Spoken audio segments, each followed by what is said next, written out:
Forgiveness. It's one of those words we hear all the time, but when we need to practice it, it feels like an impossible task. The idea of forgiveness sounds easy enough when it's someone else's problem, but when we're the ones who have been hurt, it feels like the last thing we want to do. It's hard to imagine letting go of the anger, the betrayal, the deep pain caused by someone we trusted. When we're stuck in that place, forgiveness can seem unreachable. It's like trying to climb a mountain with no strength left to take. A single step. Lysa TerKeurst starts this book by sharing a deeply personal story of betrayal. She talks about the devastation that comes when someone you love breaks your trust in the most hurtful way. She speaks from a place of raw emotion, betrayed, heartbroken, and unsure of how to heal. The wound is deep, and for a long time, the idea of forgiveness felt impossible to her. She could not understand how anyone could ask her to forgive someone who had caused her so much pain. But as Lysa slowly worked through her own journey of hurt, she began to realize something powerful. Forgiveness is not about excusing what happened. It's not about pretending that the hurt was okay, or that everything is fine when it's not. Forgiveness isn't saying that the person who hurt you was right in their actions. It's choosing to release the anger, the bitterness, and the emotional weight that comes from holding on to that hurt. It's a way to free yourself from the heavy burden that resentment creates. The truth is, unforgiveness only keeps us trapped in the past, stuck in a place of anger and pain that can prevent us from moving forward. Holding on to that anger may seem like a way of protecting ourselves, but it actually keeps us chained to the hurt.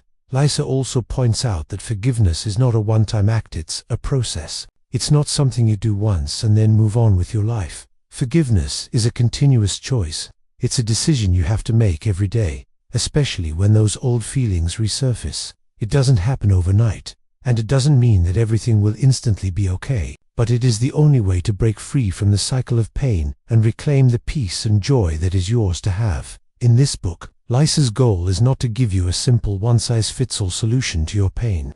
Instead, she helps us understand that forgiveness is part of a much larger journey. It's not about getting over it or forgetting about what happened. It's about learning to let go of the emotional grip that the past has on us. Forgiveness is the key to healing, but it's a healing that takes time and effort. Lysa's story is a reminder that we don't have to forgive for the other person. Forgiveness is not about making someone else feel better. It's about releasing ourselves from the emotional prison we've built around our hurt. It's about choosing freedom over pain. When we forgive, we choose to heal, to move forward, and to stop letting the past dictate our future. Through her own struggles and triumphs, Lysa shows us that forgiveness is something we give to ourselves, an act of grace that restores our peace and allows us to experience joy once again. What's important to remember is that forgiveness doesn't mean everything will be the same as it was before the hurt. It's not about going back to the way things were. Sometimes, it's not even about reconciliation. You can forgive someone without fully restoring the relationship. Forgiveness is a way to clear your heart of resentment, so you're no longer carrying the weight of their actions with you. It's an act of emotional release that allows you to heal without needing the other person to do anything. This journey of forgiveness, as Lysa shares, is not about perfection. It's about progress. It's about taking the first step in choosing peace over pain, healing over hurt. And though it's not always easy, it is always worth it. Through forgiveness, we reclaim our peace, we reclaim our joy, we reclaim our emotional freedom. And that is a journey worth taking. In this introduction, Lysa sets the stage for what's to come in the rest of the book. She's not offering a quick fix or a simple solution.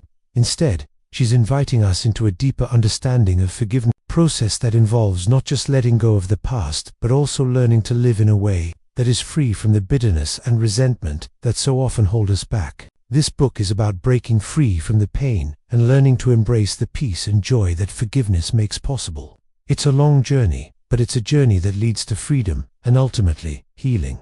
Chapter 1. Forgiveness. The emotional aftermath of betrayal in a marriage can leave you feeling lost, helpless, and shattered.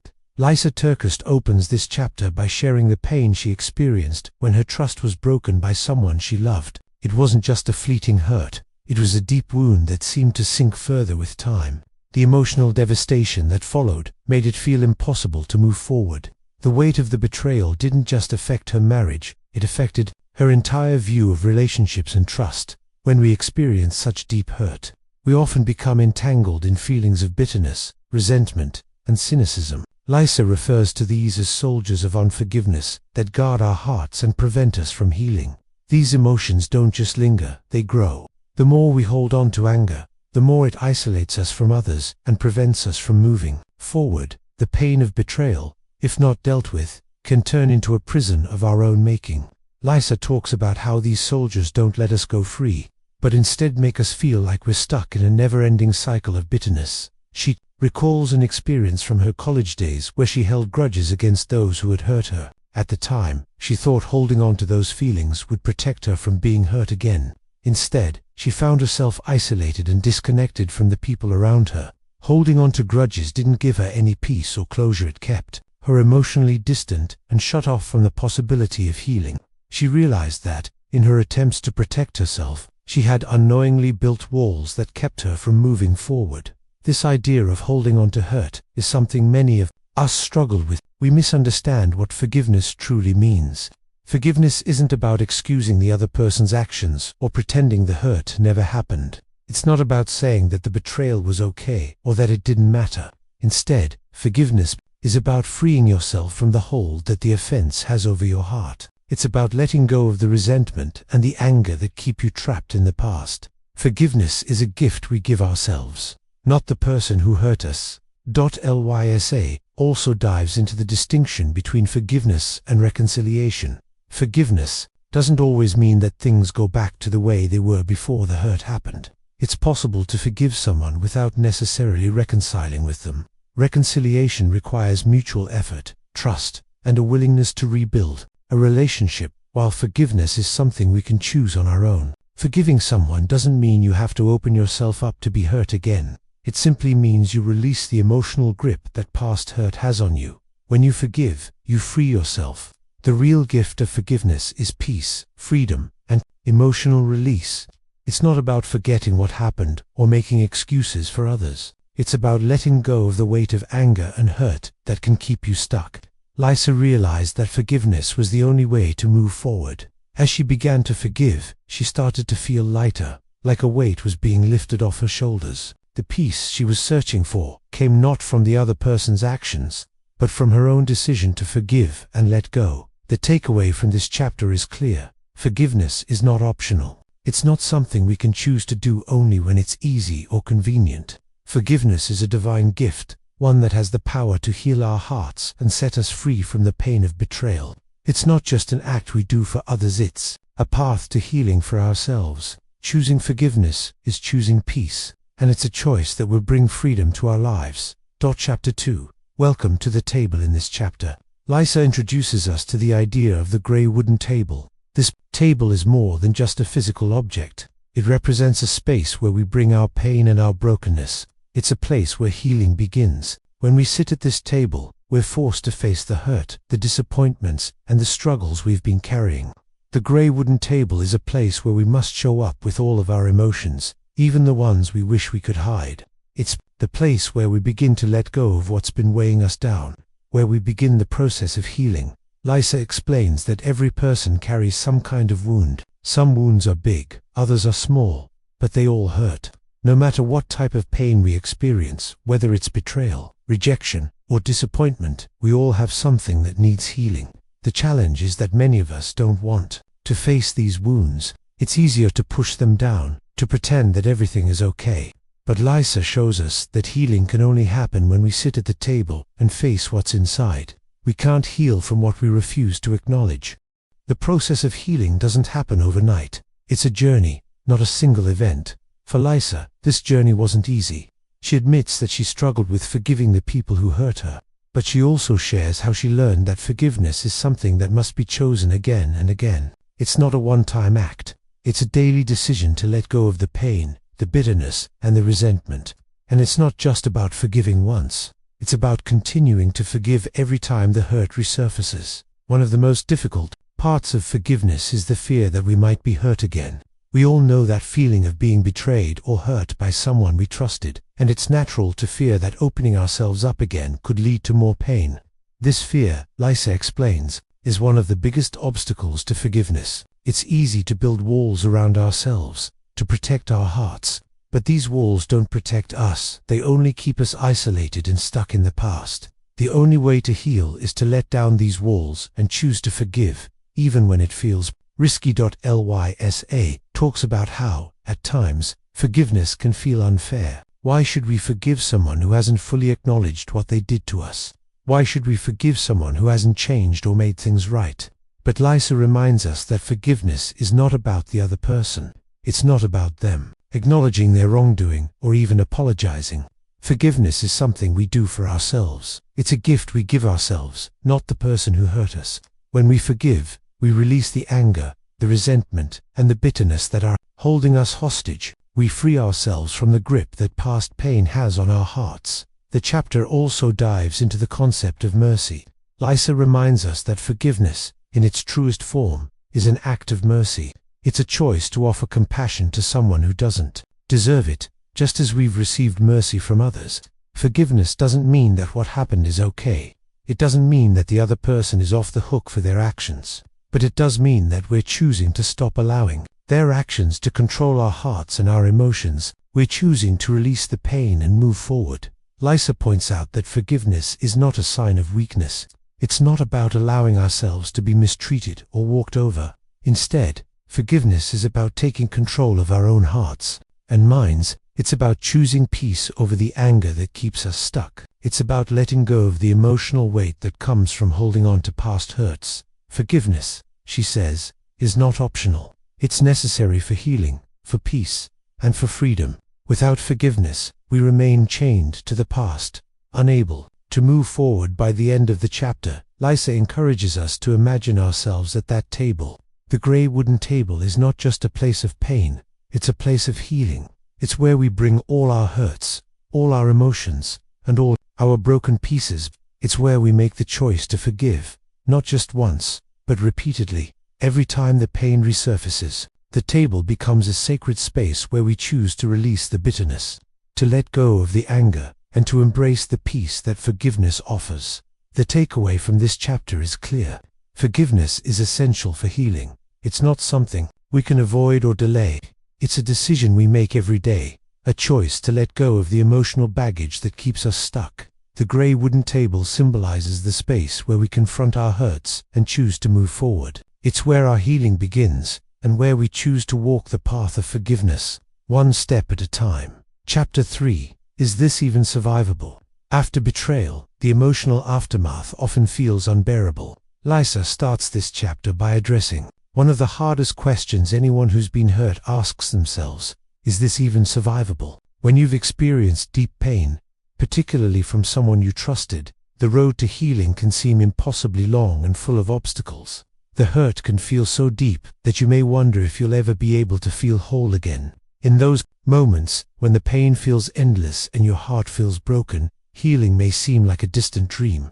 But Lysa reminds us that the pain we feel does not define us. It is something we can heal from, no matter how impossible it may seem. Lysa shares how, in the midst of her devastation, she often felt like she couldn't go on. The emotional wounds felt too deep, and she feared she would never fully recover. In those moments, healing seemed far out of reach. Yet, through time and reflection, Lysa realized that healing didn't come from avoiding the pain or pretending it wasn't there. Instead, healing comes when we are willing to face the pain head-on, to feel it, and to choose to move forward. Despite it, it is about acknowledging the hurt, sitting with it, and then choosing to rise above it. Forgiveness, Lysa learned, is the gateway to that healing. At first, forgiveness felt impossible. How could she forgive someone who had hurt her so deeply? But over time, Lysa discovered that forgiveness isn't a magical cure that makes the pain disappear. It's a process, and it's a process we must choose to go through. Forgiveness is not about excusing the wrongdoings of others or saying that what happened didn't matter. Instead, it's about releasing the emotional grip that the hurt has over us. It's about letting go of the bitterness, anger, and resentment that prevent us from healing.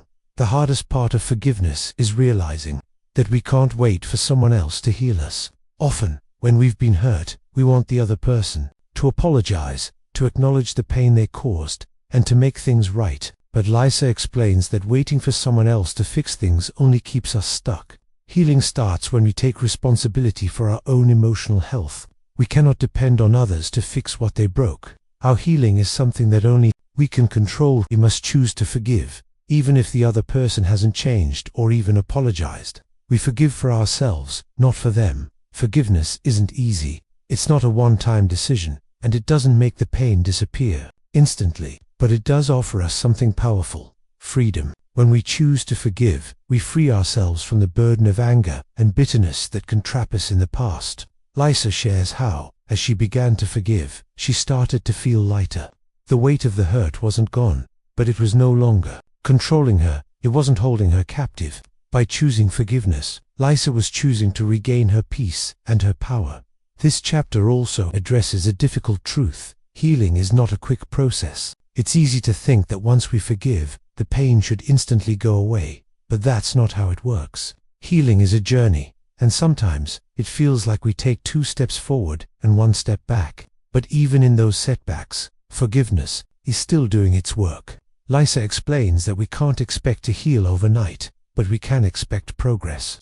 Every time we choose forgiveness, we are taking a step closer to freedom. In the end, Lisa reminds us that healing starts when we stop waiting for others to heal us. It's a choice we have to make for ourselves. Forgiveness is not something we do for the other person, it's something we do for ourselves. It's about reclaiming our peace, our joy, and our emotional health. The act of forgiveness doesn't erase the past, but it allows us to move forward. It allows us to live in the present without being weighed down by the hurts of yesterday. The takeaway from this chapter is simple. Survival and healing begin when we stop waiting for others to fix us. We must choose to forgive, to let go of the past, and to move forward.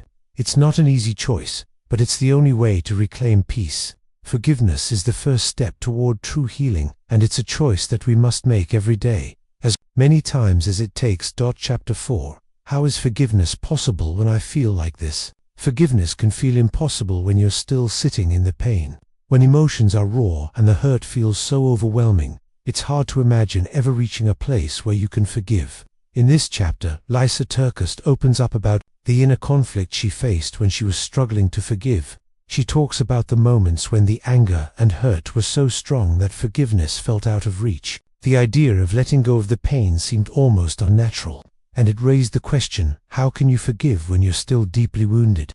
Lisa shares a personal story of her experience with this internal struggle. She talks about how, even though she knew forgiveness was the right thing to do, she couldn't help but feel like the pain was too much to bear. The wound was fresh, and the idea of offering forgiveness seemed almost impossible. She felt like forgiveness should come naturally with time, but in reality, it was a process, a choice she had to make repeatedly, even when it felt like her heart wasn't ready. One of the key realizations for Lisa was that forgiveness isn't dependent on how you feel. It's not about waiting for your emotions to catch up with the decision. You don't have to feel forgiving in order to forgive. Forgiveness, Lisa learned, is a choice. It's a decision that you make, even when your heart feels heavy and your emotions are still raw.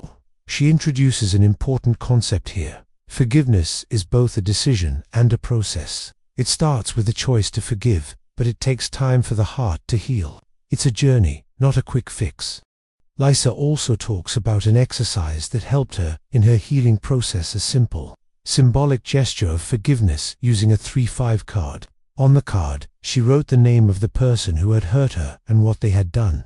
Then, she held the card and spoke out loud, choosing to forgive them. It wasn't easy, and it didn't make the pain go away immediately, but it was the first step in releasing the hold that the hurt had on her. This exercise didn't erase the wrong that had been done, but it gave her the power to begin moving forward. The key takeaway from this chapter is that forgiveness doesn't require us to wait for the right feelings. We don't have to wait for the pain to subside before we choose to forgive. Forgiveness is a conscious decision, a step that we take even when we don't feel like it. By making that decision, we begin the process of healing, and over time, the pain will lose its hold on us. Lysa emphasizes that the decision to forgive isn't a one-time event. It's something we must choose repeatedly. Healing doesn't happen instantly, and forgiveness doesn't always come easily, but it's the first step toward emotional freedom. The more we choose forgiveness, the easier it becomes, and the more we begin to experience the peace and freedom that forgiveness offers.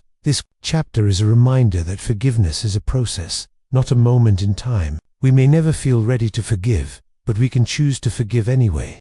It's in that choice that we start the journey of healing and reclaim our peace. Chapter 5. Collecting the dots. In this chapter, Lisa talks about how our past experiences shape who we are and how we respond to hurt. She introduces the idea of collecting the dots, a way of looking at our past to understand how we got to where we are today. We all have stories and experiences from our childhood, our family, and our early relationships that shape the way we see the world and handle pain. Lisa explains that healing starts with understanding these dots, the moments, the people, and the experiences that have left an impact on us. Lysa shares her own story of growing up with a mother who struggled with her own pain. Her mother's challenges affected the way Lisa saw the world, the way she dealt with emotions, and the way she responded to hurt. As a child, Lisa witnessed her mother's pain, and it left its mark on her. These early experiences created beliefs that would shape the way Lisa dealt with conflict and hurt.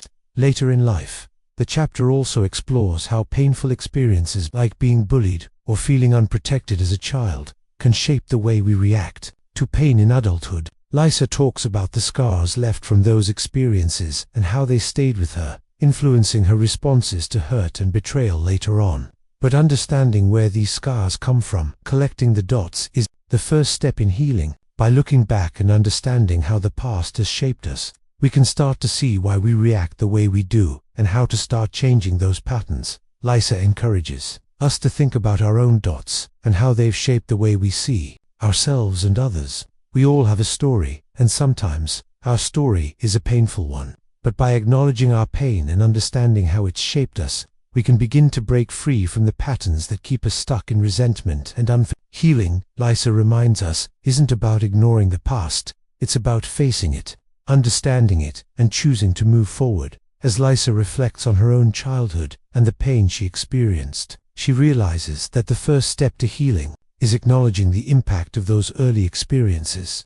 It's about understanding that the hurt we carry isn't just about what happened in the present, but how it connects to the past. The more we understand about our past, the more we can make peace with it and choose a different path for our future. The takeaway from this chapter is that healing begins with understanding our past. We have to collect the dots, acknowledge the experiences and the hurts that have shaped us before we can start the process of forgiveness.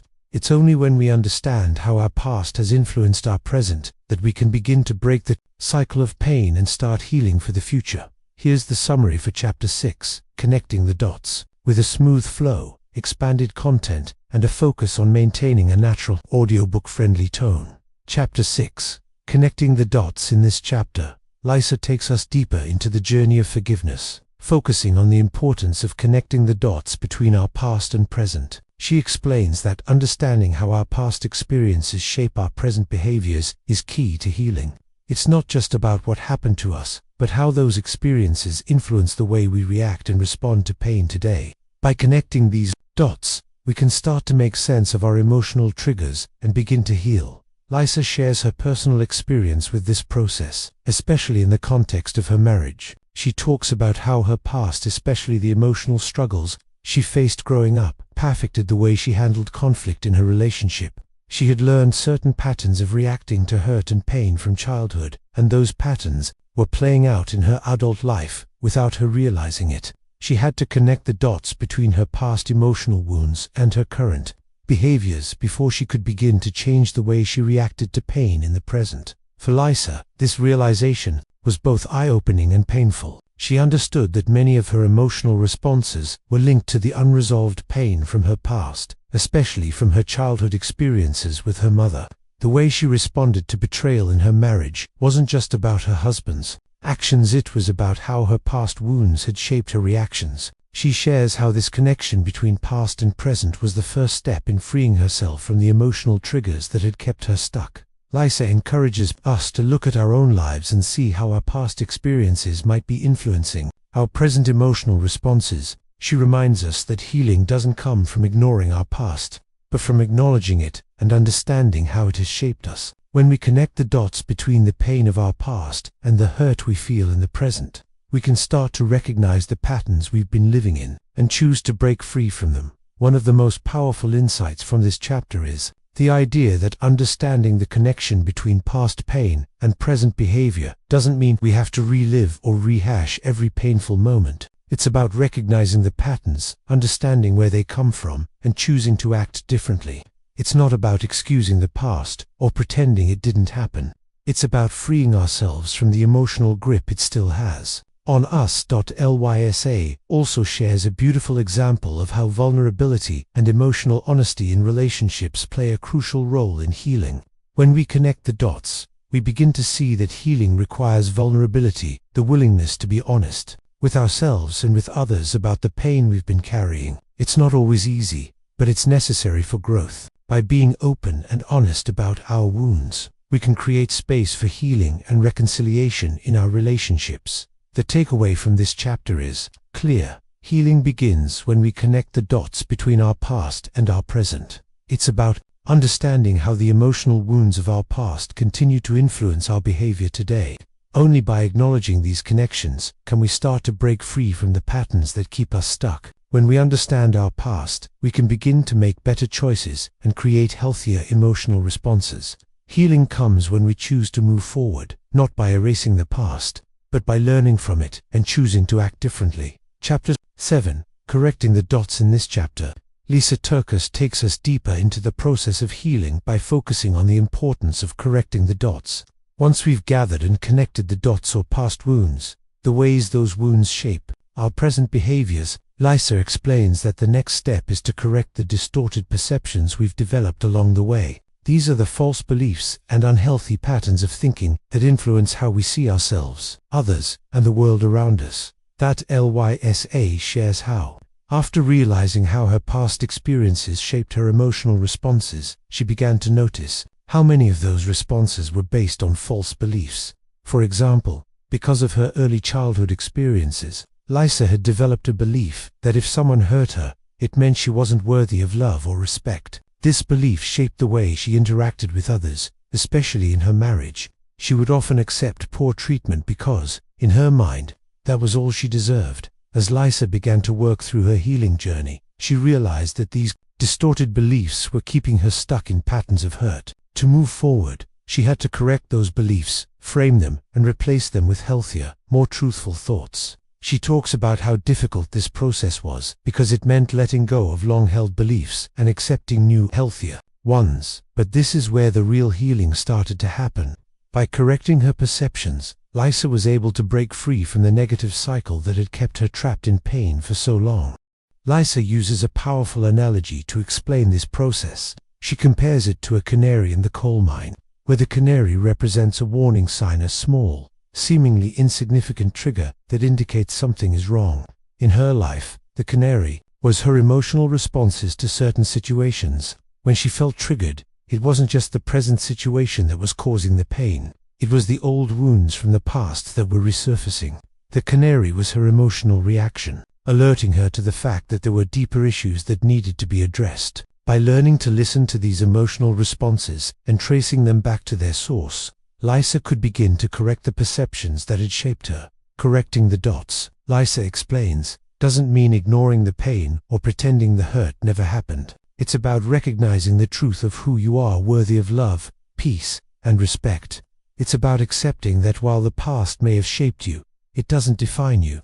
The more Lysa corrected her beliefs, the more she began to see herself in a healthier, more truthful light. She started to realize that her past didn't have to control her present, and she didn't have to keep accepting less than what she truly deserved. Lysa also points out that this process of correcting the dots isn't a one-time fix. It's an ongoing journey of self-reflection and growth.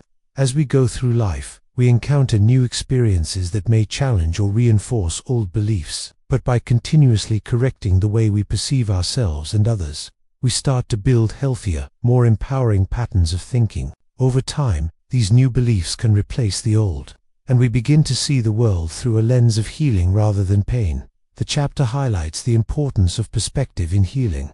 Our emotional responses often come from the lens through which we view our experiences.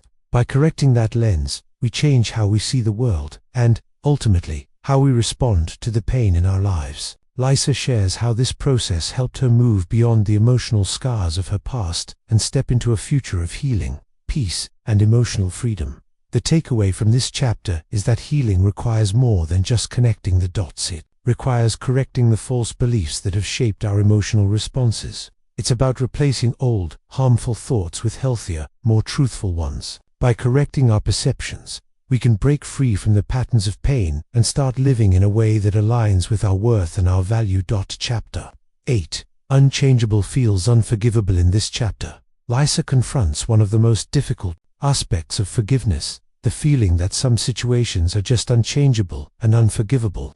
Sometimes, the hurt we experience is so deep, so permanent, that it feels like forgiving is impossible. The grief we carry in these situations can feel suffocating, and we may question if forgiveness is even possible when nothing about the situation can ever be undone. Lisa shares a personal story from her own life, where the pain of unchangeable circumstances seemed impossible to reconcile. She talks about a time when she felt like she couldn't forgive because there was nothing that could be done to fix what had happened.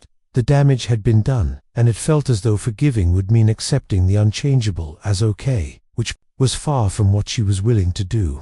The thought of forgiving someone for something that couldn't be reversed seemed like an unfair burden to carry. But in the midst of this struggle, Lisa began to realize that forgiveness isn't about changing the past or undoing the damage. It's not about erasing the wrongs that have been done to us. Instead, forgiveness is about releasing the power that the hurt and pain hold over us. The truth is, when we hold on to the anger and bitterness caused by unchangeable circumstances, we are only keeping ourselves trapped in the past. We are letting the hurt control our present and future. Forgiveness, Lisa explains, is about choosing to let go of that control so that we can begin to heal and move forward. Lisa also shares the story of Joseph from the Bible, whose life was marked by betrayal, rejection, and pain. Yet he chose to forgive his brothers for selling him into slavery. Despite all that had been done to him, Joseph chose forgiveness, and in doing so, he was able to step into a future filled with peace, freedom, and purpose. Joseph's story is a powerful example of how forgiveness doesn't change the past, but it changes the future. It allows us to move forward, even when nothing about the past has changed. The chapter also delves into the idea of compassion, learning to feel compassion for those who have hurt us, even when they can't change what they've done. Lisa shares that true forgiveness involves recognizing that we're all imperfect people living in an imperfect world. When we choose forgiveness, we stop holding on to the hurt and allow ourselves to move forward with compassion and grace, both for ourselves and for others. Forgiveness in these unchangeable situations doesn't come easily, but Lisa reminds us that it is necessary for healing. Without it, we remain stuck in a cycle of bitterness, resentment, and pain. Forgiveness doesn't mean we forget or condone the wrongdoing. It means we stop letting it control our emotional well-being.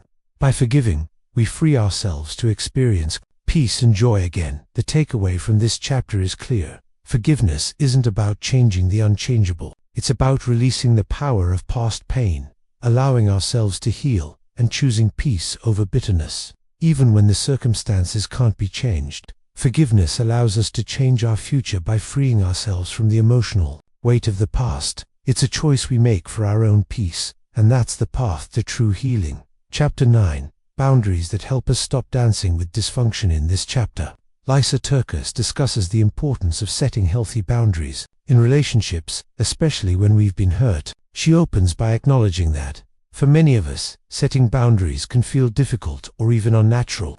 We may feel guilty for saying no, or we may fear that setting boundaries will push people away. But Lisa explains that boundaries are not about shutting people out. They are about protecting ourselves emotionally and mentally so that we can heal. Lisa shares a personal story of watching loved ones make destructive choices, which left her feeling helpless and frustrated. The emotional and mental costs of witnessing this dysfunction took a toll on her own well-being.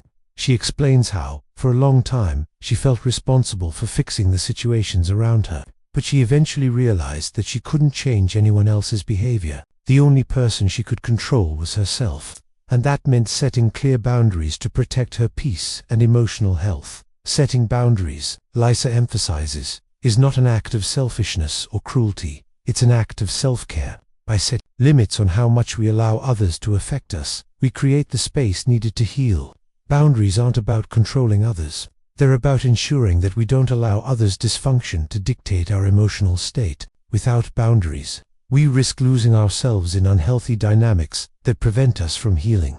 The chapter also talks about how boundaries can be difficult to implement, especially when we've been conditioned to accept toxic behavior. Lysa discusses the importance of recognizing that our worth is not defined by how much we give or how much we tolerate. Setting boundaries is a way of communicating that we value ourselves enough to protect our hearts and minds. It's a way of saying, I am worthy of respect, peace, and love, and refusing to accept anything less. Lysa encourages us to take a step back and evaluate the relationships in our lives. Are they life-giving or life-draining?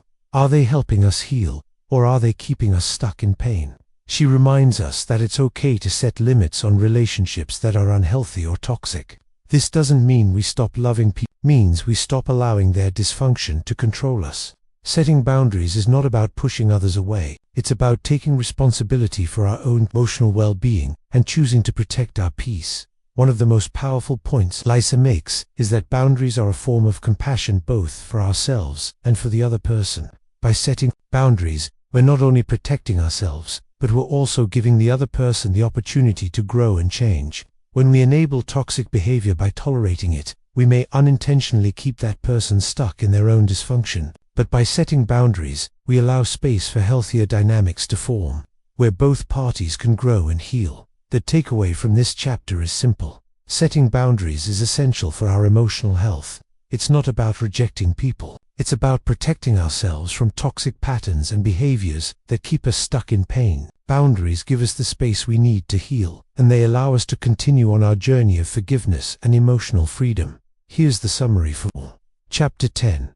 Because they thought God would save them, with the same simple, conversational, and audiobook-friendly style. Chapter 10. Because they thought God would save them. In this chapter, Lysa TerKeurst addresses the emotional and spiritual struggles we face when we feel abandoned by God, especially in our times of pain and hurt. She begins by acknowledging the deep sense of hopelessness that often accompanies feelings of betrayal or suffering, particularly when we believe that God should have stepped in to save us. When we go through something deeply painful, it's easy to wonder why God doesn't intervene.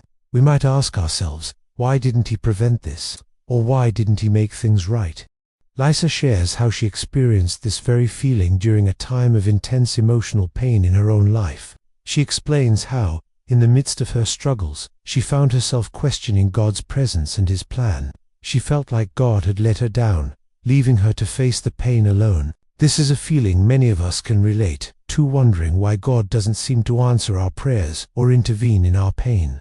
Lysa admits that, during this time, it was hard for her to hold on to hope. She was waiting for a clear sign that God would step in and make everything right, but it didn't happen in the way she expected. The chapter explores this deep struggle with God's silence. When we're in the midst of emotional pain, we often expect God to immediately fix things. We pray for answers, for intervention, or for relief from the hurt.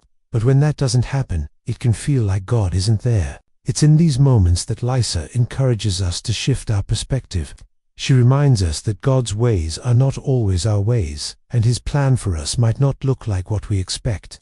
God doesn't promise to take away all our pain, but He does promise to walk with us through it, offering us comfort, strength, and a path forward. Lysa shares a key insight. Hope is often found in the silence. Just because God doesn't immediately remove the pain doesn't mean He's absent. Lysa explains that, in her own experience, it was during the periods of feeling abandoned by God that she grew the most spiritually. In those moments of silence, she was forced to rely on her faith, even when she couldn't feel God's presence. This shift, choosing hope in the midst of pain, is the foundation of healing. It's about trusting that God is still at work, even when we don't see the immediate evidence. Lysa also reflects on the story of Job, whose life was filled with unimaginable suffering, yet he never gave up on God. Job questioned, lamented, and struggled, but through it all, he never lost his faith. Lysa points out that while we may never understand why certain things happen, God's silence doesn't mean He isn't there. Sometimes, God uses our pain to draw us closer to Him, to refine our faith, and to build our character. This chapter invites us to trust that God has a plan, even if we can't see it in the moment. The chapter ends by encouraging us to hold on to hope, Even when God's actions don't match our expectations, when we're in pain, we might feel like God is distant. But the reality is that He's always there, working behind the scenes. Our job is to continue to trust, to keep praying, and to remain open to the ways God might be working through our suffering. The takeaway from this chapter is that hope in God's plan is crucial during times of pain. Even when we don't feel His presence or understand His actions, we can trust that He is still with us. We don't need God to fix everything immediately. What we need is the strength to move through the pain with Him by our side. Here's the summary for Chapter 11. Forgiving God. Keeping the same smooth, simple, and audiobook-friendly style. Chapter 11. Forgiving God. In this chapter, Lysa TerKeurst addresses one of the most difficult and often overlooked aspects of forgiveness: forgiving God. Many of us may not realize it, but when we experience deep pain, especially pain we don't understand, we can begin to hold resentment toward God. We may feel betrayed, abandoned, or let down by Him, especially when we pray for something and feel that our prayers go unanswered. Lysa shares how, in the midst of her own grief and loss, she struggled with this very feeling. She realized that she had to face the difficult truth that she was angry with God, and that anger was standing in the way of her healing. Lysa recounts a time in her life when she felt devastated by a loss. She had prayed for things to go differently, but the situation didn't change. The pain she experienced seemed to intensify with each passing day. She found herself asking, why didn't God intervene? Why did He allow this to happen? Lysa shares that it was in this place of despair that she realized she was holding on to a deep-seated anger toward God. She felt like He hadn't answered her prayers, and she couldn't understand why He allowed such suffering to happen. But in confronting these feelings, Lysa took the first step in letting go of the anger that was keeping her from healing. Forgiving God, Lysa explains, isn't about saying that everything that happened was okay. It's not about excusing the pain or pretending that God's actions were always easy to understand. Instead, it's about releasing the anger and bitterness we hold toward God for allowing things to unfold in ways that don't match our expectations. Lysa makes an important distinction. Forgiveness doesn't mean we understand everything or that we agree with God's plan. It means that we choose to let go of our anger and trust Him, even when we don't have all the answers. This chapter explores how holding on to anger toward God can create a barrier between us and our healing. It's easy to turn that anger inward and blame ourselves, or to feel disconnected from God when things don't go as we hoped. But Lysa encourages us to remember that God's love for us doesn't change, even when we're angry or confused. She reminds us that God understands our pain, and He's big enough to handle our questions, our doubts, and our anger. He doesn't need us to hide our feelings from Him. He wants us to bring our brokenness to Him, trusting that He will help us find healing. Lysa reflects on the story of her own family's experiences and how she struggled with trusting God's plan. She shares how she worked through those feelings of resentment and anger, slowly learning to forgive God for the pain that she felt He allowed into her life. This process wasn't quick or easy, but it was necessary. Forgiving God allowed Lysa to step into a deeper relationship with Him, where she could release her anger and start healing. It didn't mean the pain went away overnight, but it allowed her to start moving forward in a healthier way. The chapter also emphasizes that forgiveness, especially when it comes to God, is a process. We don't just forgive once and move on.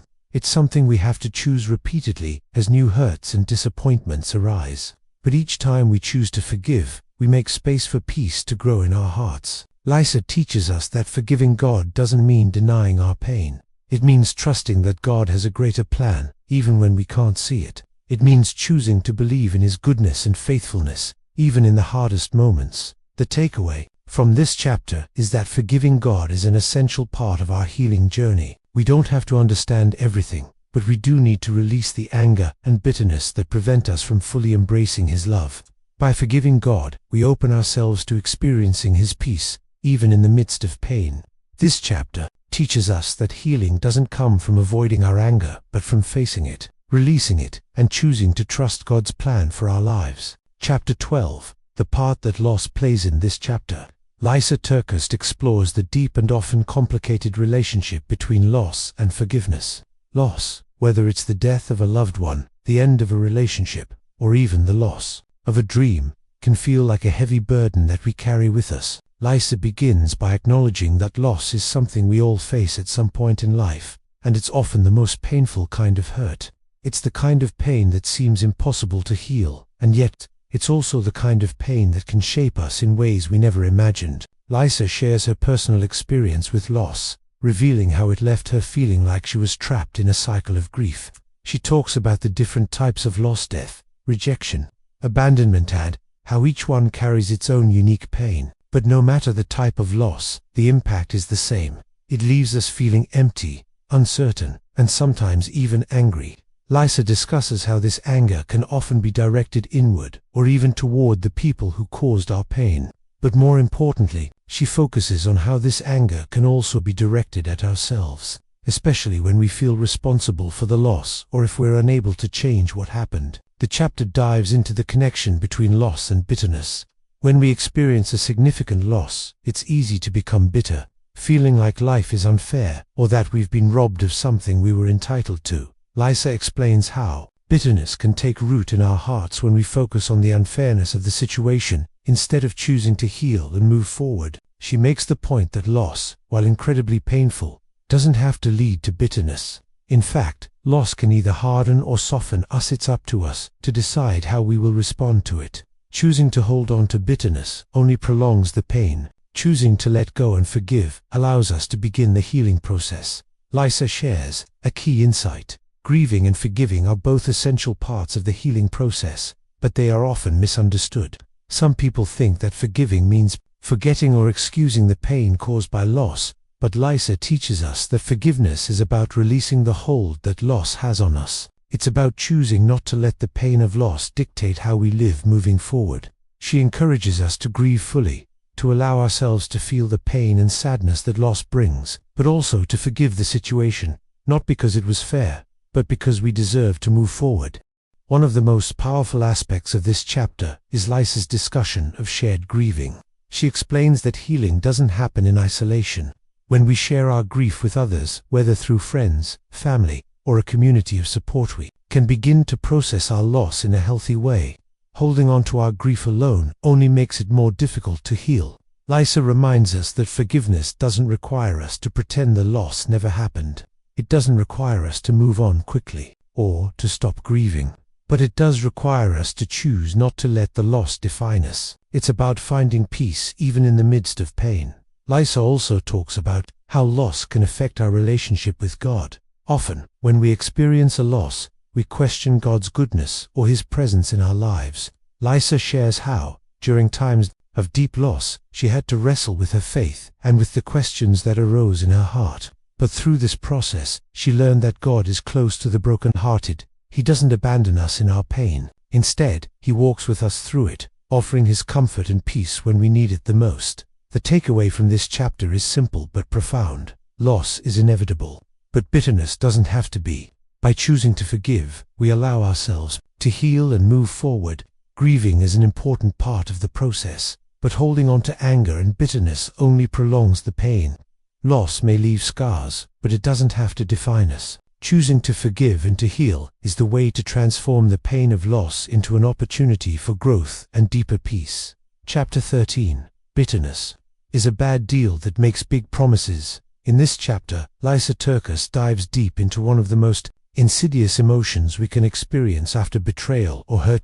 At first, it may seem like a justified response.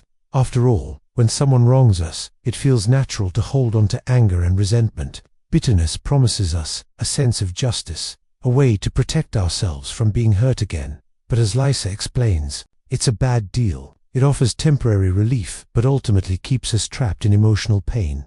Lisa begins by sharing her own experience with bitterness. After a painful betrayal, she found herself feeling completely justified in her anger. She believed that by holding on to her bitterness, she was somehow protecting herself, keeping herself from further harm. However, as time passed, she realized that this bitterness didn't protect her at all. It only isolated her. The more she held on to it, the more she withdrew from others. It made her feel disconnected, trapped in her own pain. What started as a defense mechanism turned into a wall that kept her from experiencing the peace she longed for. The key to this chapter is understanding that bitterness doesn't just affect our relationship with the person who hurt us, it spreads. Bitterness is like a poison that seeps into every part of our lives, coloring the way we see others, the way we interact, and even how we view the world. When we allow bitterness to grow, we begin to see everything through a lens of suspicion and distrust. It keeps us locked in the past, replaying old hurts over and over again, without offering any true healing or relief. This continuous cycle of anger and resentment only robs us of peace, leaving us emotionally drained. Lysa also points out that bitterness can make us feel like we are in control.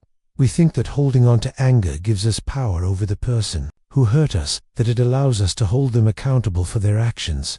But what it really does is allow them to continue to have power over our emotions, long after the offense. By staying bitter, we remain emotionally tethered to the person who hurt us. We give them continued control over our thoughts and feelings, even if they don't even know it. Forgiveness, Lysa teaches us, is the antidote to bitterness. When we choose to forgive, we stop giving the past and the person who hurt us control over our emotions. Forgiveness frees us from the grip of resentment, allowing us to reclaim our peace. Lysa clarifies that forgiveness doesn't mean excusing the wrong that was done to us. It doesn't mean pretending the pain didn't happen or that it doesn't matter. Instead, it's about releasing the emotional hold that bitterness has on our hearts. When we forgive, we choose to stop carrying that heavy emotional burden, and in doing so, we make room for healing and peace to enter our hearts. Lysa emphasizes that forgiveness is a daily choice. It's not a one-time act that erases the pain and makes everything go away. The temptation to hold on to bitterness will arise again and again. Forgiveness is something we choose every day, and sometimes multiple times a day. Each time the hurt resurfaces, we have the choice to forgive again. This doesn't mean that the pain isn't real or that it doesn't hurt. It means that we are no longer allowing the bitterness to have a hold on us. She also shares practical ways to fight bitterness. One of the most powerful tools Lysa discusses is journaling. Writing down our feelings allows us to process the hurt, express the anger, and then make a conscious decision to release those emotions. It's a way of actively choosing forgiveness, even when it's difficult. Journaling also helps us track our progress and recognize when bitterness tries to creep back into our hearts. By making forgiveness a regular practice, we begin to replace the poisonous grip of bitterness with the healing power of peace. The chapter ends with a reminder that forgiveness doesn't change the past, it changes us. When we forgive, we let go of the power the past has over us. We stop giving it the emotional weight it once held and begin to live in the freedom of releasing the past. Forgiveness may not immediately make us feel better, but it is the first step toward emotional freedom. It's a daily decision to choose peace, release, and healing. The takeaway from this chapter is clear. Bitterness is a bad deal. It promises relief and justice, but it keeps us trapped in emotional pain, preventing us from moving forward. The only way to break free from bitterness is to choose forgiveness. It's a decision we make each day, and it's the key to finding emotional freedom, peace, and healing. Chapter 14. Living the practice of forgiveness every day. In this chapter, Lysa Turkest emphasizes the importance of making forgiveness a daily practice. Forgiveness is often thought of as a single act that brings resolution, but Lysa teaches us that forgiveness is more of a journey, one that we need to commit to every single day. When we face hurt and betrayal, our first instinct may be to forgive once and move on. But Lysa reminds us that forgiveness is not a one-time decision. It is something we have to choose every day, especially when the pain resurfaces. Lysa begins by sharing how, even after she had forgiven those who hurt her, the pain would occasionally return. The feelings of anger and betrayal would rise again, making her question if she had really forgiven. Lysa confesses that she struggled with this, thinking that if forgiveness was genuine, the pain should vanish immediately. But as she walked through the process of healing, she realized that forgiveness doesn't make the pain go away instantly. Rather, forgiveness is a process that involves continuously choosing to let go of the anger every time it arises. She talks about how grief and anger can come in waves, and that forgiveness isn't a one-time act that fixes everything. Forgiveness isn't about ignoring the pain or pretending it didn't hurt. Instead, it's about making the choice to release the emotional grip that the hurt has on us, even when we still feel the sting of betrayal. Lysa compares forgiveness to brushing your teeth every day. It's something you need to keep doing to keep your emotional health intact. Lysa also offers some practical steps to help us live out forgiveness daily. One of the most impactful tools she shares is journaling. By writing down our feelings and struggles with forgiveness, we can express the emotions we may not know how to speak aloud. Lisa suggests that journaling gives us a place to release pent-up anger, frustration, and confusion, and helps us process those emotions in a way that leads to forgiveness. It's an intentional act that helps us keep our hearts open to the possibility of healing. Another powerful method Lisa shares is to begin each day with the intention to forgive. It may sound simple, but Lisa stresses that forgiveness is a choice we must consciously make every day. She suggests setting an intention each morning to let go of the bitterness and anger, no matter how small or large the issue may be. This daily decision allows us to practice forgiveness, even when the emotions of the day try to pull us back into anger or resentment. Throughout the chapter, Lisa stresses that forgiveness doesn't mean we forget the hurt or act as if it never happened. Instead, it means we release its control over us. It's a powerful way of letting go of emotional chains and allowing ourselves to live in peace. Forgiveness, Lisa explains, is about taking responsibility for our own emotional well-being, not relying on others to make us feel better. It's a way of giving ourselves the emotional freedom we deserve, without waiting for the other person to change or apologize. Lisa also points out that forgiveness doesn't mean we have to restore the relationship to what it once was. Sometimes, after forgiveness, relationships may not look the same, and that's okay. Reconciliation requires two people working together, but forgiveness is personal. We forgive for our own peace, regardless of what the other person does. Lisa highlights that while reconciliation might happen in some cases, it's not always necessary for healing to take place. By choosing forgiveness daily, Lisa says, we begin to experience the freedom and peace that only forgiveness can bring. It's not about erasing the past, but about choosing to live free from the emotional burden of resentment. The more we practice forgiveness, the easier it becomes to let go of the hurt, even when it resurfaces. Forgiveness is a choice that leads us closer to emotional freedom, peace, and a deeper connection with ourselves and with God. The takeaway from this chapter is that forgiveness is a daily practice. It's not something that happens once and is done. Every day, we choose to forgive, to release the past, and to embrace the peace that forgiveness offers. By making forgiveness a habit, we free ourselves from the bitterness and anger that weigh us down and open ourselves up to healing. Conclusion. The power of forgiveness. In the conclusion of Forgiving What You Can't Forget, Lisa Turkust reaffirms the core message of the book: forgiveness is not just for the other person, it's a gift we give to ourselves. Throughout the book, she has shown that while forgiveness can feel impossible, it is essential for healing. Forgiveness is not about excusing the wrongs done to us, nor is it about pretending the hurt didn't happen. It is about releasing the power that the pain has over our hearts, so that we can live in peace. Lisa highlights that forgiveness is a journey, not a destination. It requires us to make the decision every day, even when it's hard, even when the emotions don't match the decision. It's about making that intentional choice to let go of bitterness and anger, to stop carrying the weight of the past, and to choose freedom over emotional captivity. This doesn't mean we'll never feel hurt again, or that the pain disappears instantly. But over time, forgiveness allows us to heal, and it makes space for peace, joy, and emotional freedom. The final key takeaway is that forgiveness is a divine gift, not just an emotional or psychological practice. By choosing forgiveness, we align ourselves with God's grace, which is the ultimate source of our healing. Just as we have been forgiven, we are called to forgive so that we, too, can experience the freedom and peace that forgiveness brings. Lisa concludes with a message of hope. Forgiveness isn't about forgetting, and it's not always easy, but it is the path to living a life of emotional health, peace, and freedom. Forgiveness is the key to unlocking the chains of resentment and bitterness that keep us from living fully, and it's the first step toward finding lasting peace.